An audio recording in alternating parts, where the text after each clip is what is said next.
La Iglesia Luterana San Pablo, de la Misión Luterana de Isleta, presenta su programa La Gran Comisión. Hola una vez más, bienvenidos a su programa La Gran Comisión. Gracias por la gentileza de su atención para este programa.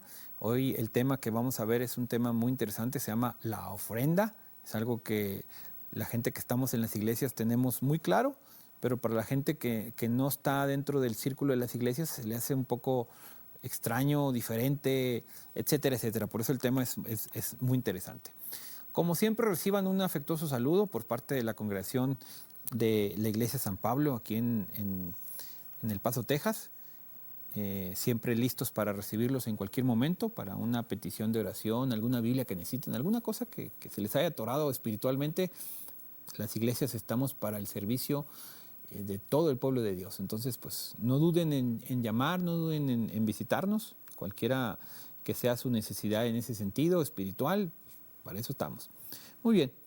Estamos estudiando todavía la segunda epístola de Corintios y bueno, pues como datos también que estamos generando aquí, se dice que Corintios en un momento determinado que se llamaba Éfira, pero después de una invasión, etcétera, sobre todo fue conquistada por Filipo.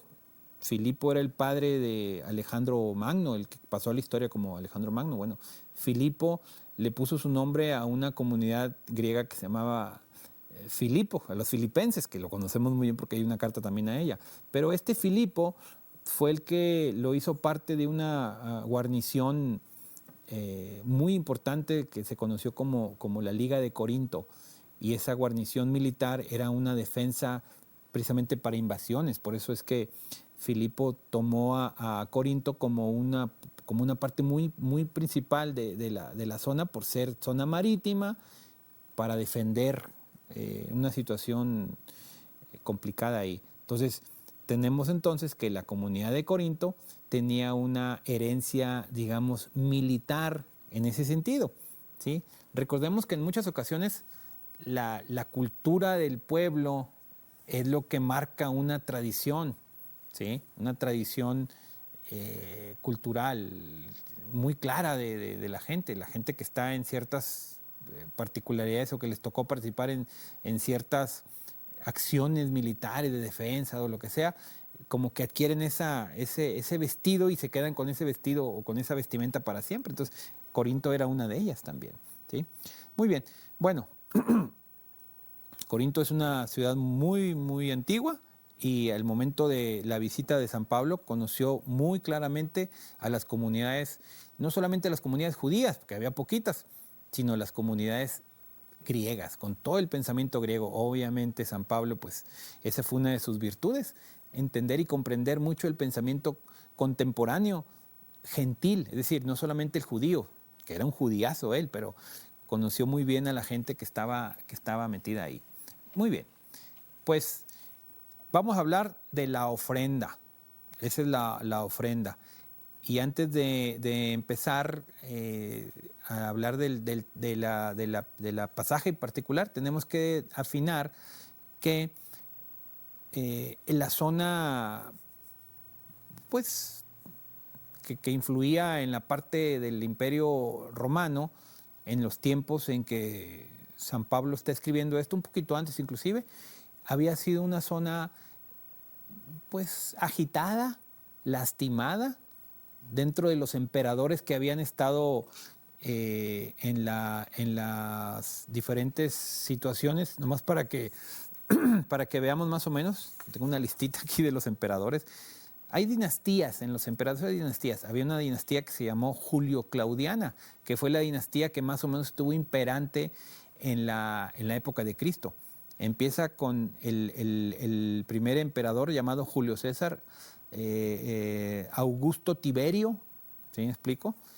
El César Augusto, que en este caso es el que conocimos cuando nació Jesús, y luego sigue Tiberio César, que es uno de los que había manejado ciertas cosas muy complicadas ahí en el tiempo de Jesús. ¿Se acuerdan cuando Jesús muestra la moneda y dice, ¿de quién es este? Pues es el César. Bueno, está hablando de Tiberio. Y luego sigue uno de los más conocidos en la historia universal como Calígula, ¿sí? Tremendo, ¿sí? Por la extravagancia, la crueldad, etc. ¿Sí? Y luego sigue, y perversión sexual, por supuesto. Y luego sigue el emperador Claudio, que es el que hace referencia a este periodo de San Pablo. El emperador Claudio tuvo la finalidad de la expansión del imperio y por lo tanto castigó económicamente muchas de las zonas. Por eso hubo mucha necesidad porque los impuestos se elevaron. Como estaba pagando los ejércitos para invadir y expandir el imperio romano, pues obviamente el dinero lo estaba sacando de todos los dominios. Por lo tanto, la comunidad en general fue muy lastimada, ¿sí? Fue muy lastimada. Ahorita vamos a ver el pasaje. Y luego, bueno, el último fue Nerón, conocido también por ser muy tirano y extravagante en ese tipo de situaciones. Muy bien, vamos pasando al pasaje. El pasaje en 2 de Corintios, capítulo 8, dice, hermanos, capítulo 8, versículo del 1 al 9. Hermanos, queremos contarles acerca de la gracia que Dios ha derramado sobre las iglesias de Macedonia. Macedonia es una zona griega, ¿sí? Cuya generosidad se desbordó en gozo y en ricas ofrendas a pesar de su profunda pobreza y en las grandes aflicciones por las que han pasado.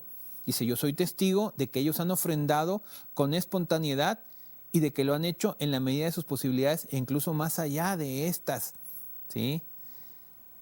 Hubo una necesidad muy fuerte en Judea, en el área de Judea, eso está narrado en Hechos, y la gente de Macedonia, la gente de Grecia, apoyó económicamente a las personas que estaban en esta situación de desaveniencia o de desgracia. Entonces, San Pablo está diciendo, tuvimos una situación muy complicada con este emperador Claudio, empezó a subir los impuestos y a ponerse muy duro con las gentes que tenían ahí, digamos, como poblaciones cautivas, como el caso de Palestina, los judíos, los estaba sacándoles todo el dinero posible. Dice, bueno, los dejó muy maltratados económicamente y personas, que es lo que está diciendo aquí San Pablo, personas de la iglesia de Macedonia, del área de Grecia, ayudaron económicamente a la iglesia de Judea, o sea, por haber sido lastimados. Dice, y lo han hecho en la medida de sus posibilidades e incluso más allá de estas. Es decir, dieron con corazón abierto. Y aquí entramos al tema, ¿sí? La ofrenda es algo que en todas las iglesias se acostumbra, ¿sí? En algunas iglesias tradicionales se llama limosna, donativos, etcétera. La iglesia cristiana en la actualidad le conoce como la ofrenda. Y junto con la ofrenda va un punto extra que es el diezmo, ¿sí? Estos dos componentes son muy comunes en todas las iglesias, pero también son muy criticados, ¿sí? Tenemos que afinar un poquito aquí el asunto de la ofrenda y del diezmo, porque de repente hay iglesias que predican con mucho énfasis el diezmo y eso justamente genera que mucha gente diga, oye, pues tú nomás están hablando de dinero, ¿sí? Yo conocí en alguna ocasión a un amigo mío que me dijo, fui a una iglesia fulana de tal, dice, y llegué y había gente ahí formada. Y yo le pregunté a la persona, dije, pues, ¿dónde me formo? Porque veía 2 filas. Dice, ¿dónde me formo? Dijo, pues depende. Si va a dar usted un donativo de menos de 1,000 pesos, fórmese acá. Si va a dar un donativo de más de 1,000 pesos, fórmese acá. Y él dijo, pero yo no vengo a dar donativos, yo vengo pues es la primera vez que vengo a ver qué. No, pero es que tiene que formarse aquí o acá. Dijo, pues yo no vengo a dar dinero, yo vengo a escuchar. Y se salió. O sea, imagínense a qué nivel llega este asunto. De que a veces, desafortunadamente, no lo digo por todos, pero en ocasiones se ha convertido esto en una especie de, aunque nos duela decirlo, ¿verdad? Negocio, ¿sí? Business le llaman, ¿verdad? Si la gente está viendo nada más la captación económica, pues entonces estamos cometiendo un grave error, ¿sí? La ofrenda no es uno de los objetivos del evangelio, ni de las iglesias, ni de nada. No es objetivo, no debe ser objetivo. ¿Sí? Es una forma de subsistencia, pero no debe ser un objetivo. No se le puede negar la entrada a nadie porque traiga dinero o no traiga dinero. ¿Me explico? Y desafortunadamente, por la humanidad que nos envuelve, hay muchas iglesias que son selectivas en ese sentido. ¿Sí? La gente que sabes que trae dinero, lo sientas por aquí y por acá, los atiendes bien. Y la gente que sabes que no trae dinero, ahí donde sea. ¿Me explico? Yo conozco algunas amistades mías que me han dicho, es que en tal iglesia, cuando vas por primera vez, tienen personas aquí listas para atenderte y te ponen una pequeña encuesta, así rápidamente. Ah, bienvenido, ¿es la primera vez? Sí, es la primera vez que vengo. Ah, bienvenido. Si gusta, deme unos datos generales. Y tú así de que, ¿por qué? ¿Cómo se llama? No, pues fulano de tal. Muy bien. ¿Y quién lo recomendó? No, pues lo vi en la tele, o lo vi en el YouTube, o lo vi en... Ah, muy bien. ¿En qué trabaja usted? Sí, no, pues yo trabajo en esto, en lo otro. Ah, muy bien. Ya se dan dando cuenta más o menos, ellos mismos sienten, ¿qué les importa? O sea, yo vengo a un evento, por decirlo así, me puedo sentar donde yo quiera, es como si fueras al cine, pues ¿quién te va a preguntar si trae dinero o no trae dinero? O sea, o de dónde vienes. Si vas a la iglesia tampoco tienes que andar preguntando nada, tú vas a escuchar la palabra de Dios, se supone que para eso es.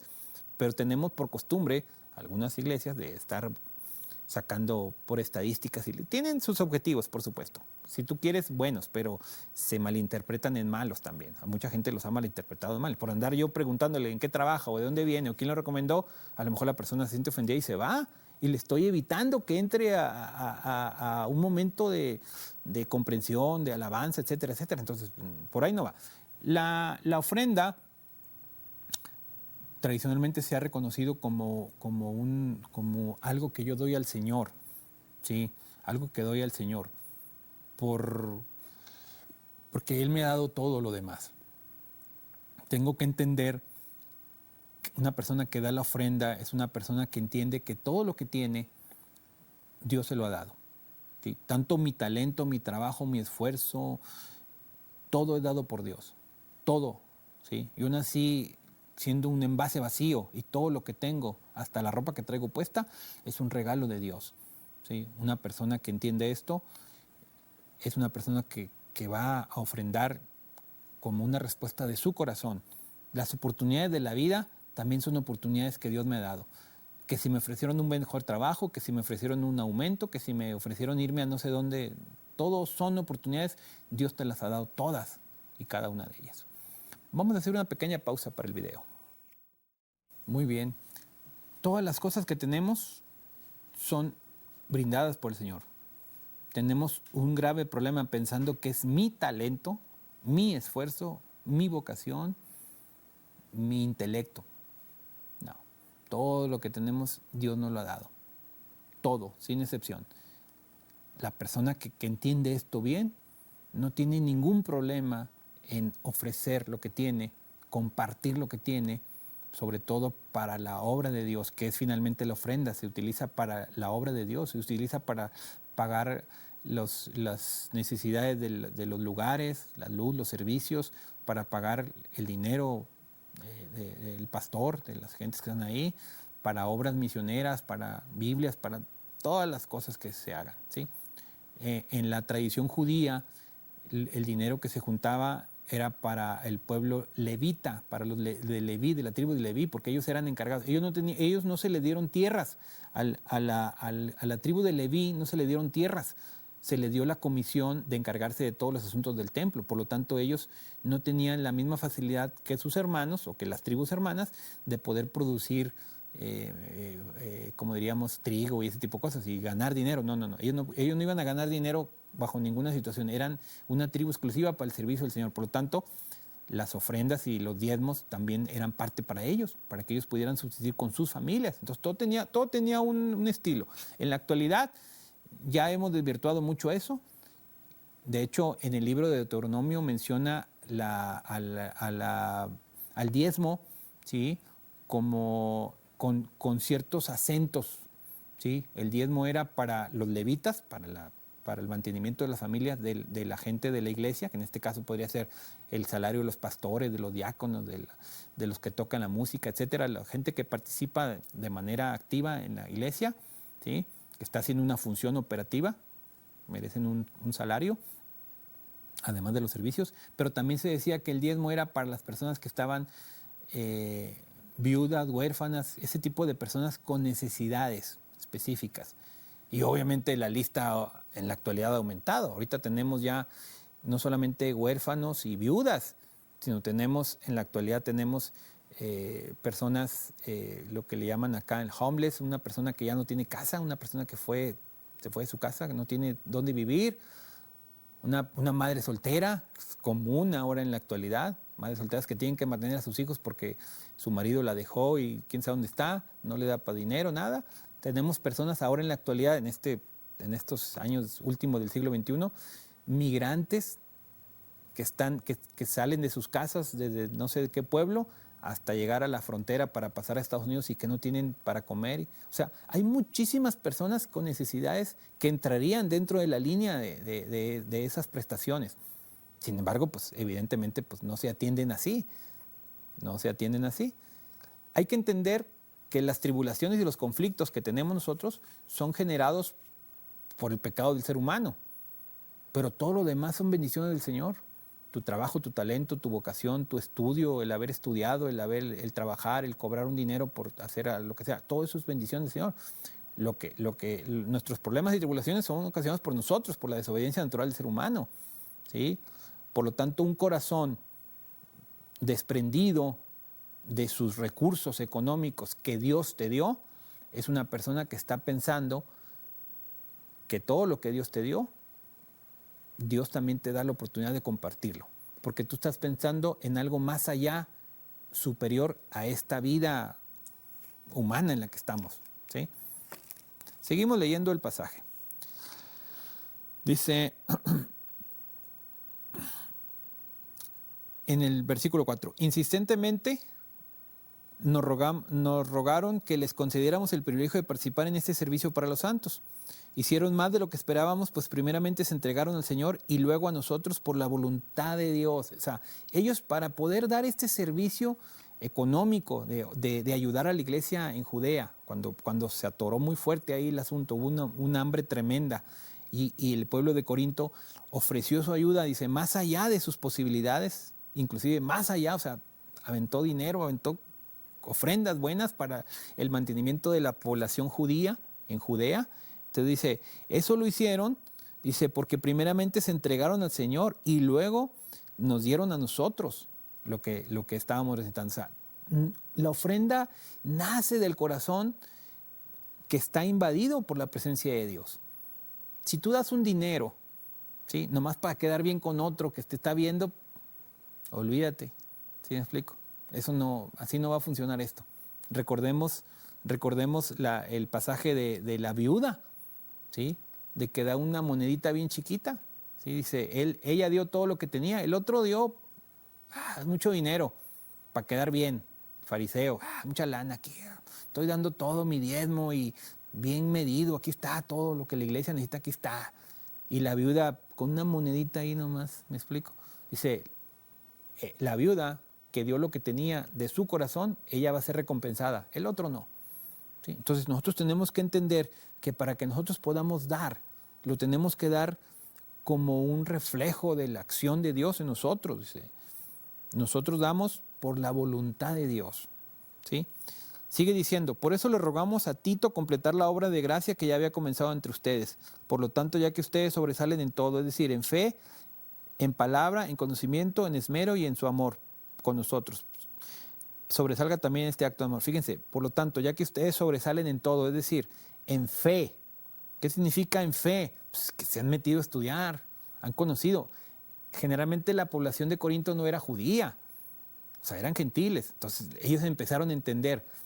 ¿Qué estaban estudiando? El Antiguo Testamento, que hablaba del Mesías que iba a venir. ¿Y que estaban estudiando con San Pablo? Cómo ese Mesías había venido para la justificación de toda la humanidad y entre ellos. O sea, ellos tenían que estudiar y entender. ¿Sí? Imagínense lo que es entender la cultura de otro pueblo. Imaginemos que tuviéramos que aprender nosotros que vivimos aquí en América, en Estados Unidos, México, en cualquier parte de Hispanoamérica, ¿sí? Tener que entender, digo, para nosotros no sería muy extraño, ¿sí? De alguna manera lo entendemos, el descubrimiento de América, la llegada de los colonos a la parte acá que fundaron las 13 colonias, la llegada de Hernán Cortés a México, la llegada de Pizarro a Perú, cosas de ese tipo que nos comunican como un continente. Sí, lo podemos entender, pero imagínate, ponte a entender así de la nada, cómo fueron, no sé, las partes que están en el área de los Balcanes, cómo se constituyó ahí Yugoslavia, todos esos países que algunos ya se integraron en otras, cómo se integró la República Checa, cómo se integró, cómo cambió, por ejemplo, la Rusia, etcétera. O sea, dices, "Güey, está muy lejos, o sea, eso no lo entiendo". Pues imagínate para los griegos entender a Cristo y estudiar cómo ese Cristo había sido profetizado en la palabra de Dios en un pueblo judío que estaba a tales distancias, tuvieron que estudiarle, tuvieron que hacerle. Por eso dice, ustedes sobresalen en fe, en palabra, en conocimiento, en esmero y en amor por nosotros. O sea, le metieron ganitas, ¿sí? Y eso es justamente lo que estamos tratando de entender nosotros, de meterle ganitas. O sea, ¿tú quieres entender mejor el Evangelio? Póngase a estudiar, póngase a leer, pregunta, checa, analiza, absorbe. Tenemos una Biblia hermosísima, un libro preciosísimo con el sello distintivo del Espíritu de Dios, porque aquí está el Espíritu de Dios vivo en su palabra. Úsala, ¿sí? Cuando entiendas mejor esto, te aseguro que vas a hacer oración mejor, vas a cantar, alabar, vas a adorar muchísimo mejor cuando entiendas mejor la palabra de Dios. Dice, no es que esté dando órdenes, sino que quiero ponderar la sinceridad del amor en ustedes en comparación con la dedicación de otros. O sea, no es que les esté diciendo que lo hagan, pero estoy ponderando, ¿sí?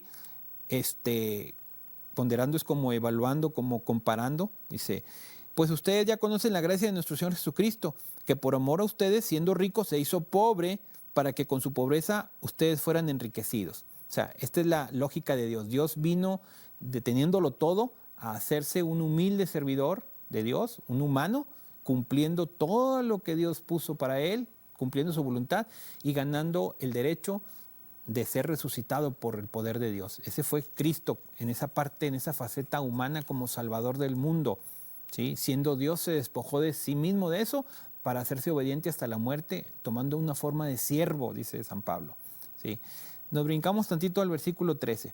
Dice, no digo esto para que otros tengan demasiado mientras ustedes sufren de escasez, sino para que en este tiempo la abundancia de ustedes supla con igualdad la escasez de ellos, y para que la abundancia de ellos supla la necesidad de ustedes, de ese modo habrá igualdad. Qué bonito está este pasaje, porque nos está diciendo, tú ofrece lo que tienes. ¿Sí? No está hablando no solamente de dinero o economía, no, está hablando de lo que tienes. ¿Qué es lo que tienes? Tu talento, tu conocimiento, lo que tienes.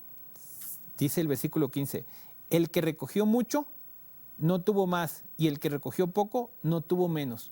O sea, Dios a cada uno, cuando das de corazón, Dios te compensa. En ese sentido, no quiero hablar de recompensa, sino de te compensa. Si tú das con intención de brindarle a tu prójimo una ayuda cuando lo necesita, ¿sí? Y no me refiero nada más a economía, sino a todo lo demás, ¿sí? El Señor te lo va a tomar a bien y te va a compensar lo que... ¿sí? ¿Sí? Como diciendo, si yo te dijera, oye, ¿tienes esto? Sí, dáselo y ahorita te lo repongo. Ah, está bien, tú se lo das y yo te lo repongo. Así funciona el Señor. El Señor abre, dice otro pasaje, dice que abre los cielos, el alfolito, las canastitas, todo para bendición. Dice, pruébame para que veas. Tú solamente sé, digamos, colaborador de Dios abundante. Ayuda en la manera en que el Señor te lo ponga, de corazón. No lo hagas por obligación. Ya no estamos en la obligación. Antes se daban las ofrendas por obligación. El diezmo y la ofrenda no es obligación. Es algo que debe surgir de tu corazón. Es algo que debe surgir de la influencia de Dios de la palabra de Dios en ti, porque te vas a dar cuenta que lo que tienes en tu mano, Dios te lo dio. O sea, ni siquiera le vas a dar algo que es tuyo. No, todo lo que es tuyo, Dios te lo dio. No sientas que ese dinero, que ese carro, que esa cosa que tienes es tuyo, porque Dios te lo dio. Es una bendición del Señor. Tú compártela. No quiere decir que le des tu carro a otra persona, pero también puedes compartir parte de lo que tú tienes con otras personas que no tienen, cuando la situación lo amerita. Simple y sencillamente acostúmbrate a ofrecer de lo que tú ganas al servicio del Señor, para la iglesia, ¿sí? Por supuesto que la iglesia tiene la responsabilidad de manejar esos fondos como deben de manejarse, con la misma precisión. Y el que lo haga mal, le dará cuentas al Señor, no tú. El que lo haga mal, dará cuentas al Señor. Pero tú estás bien. Amén.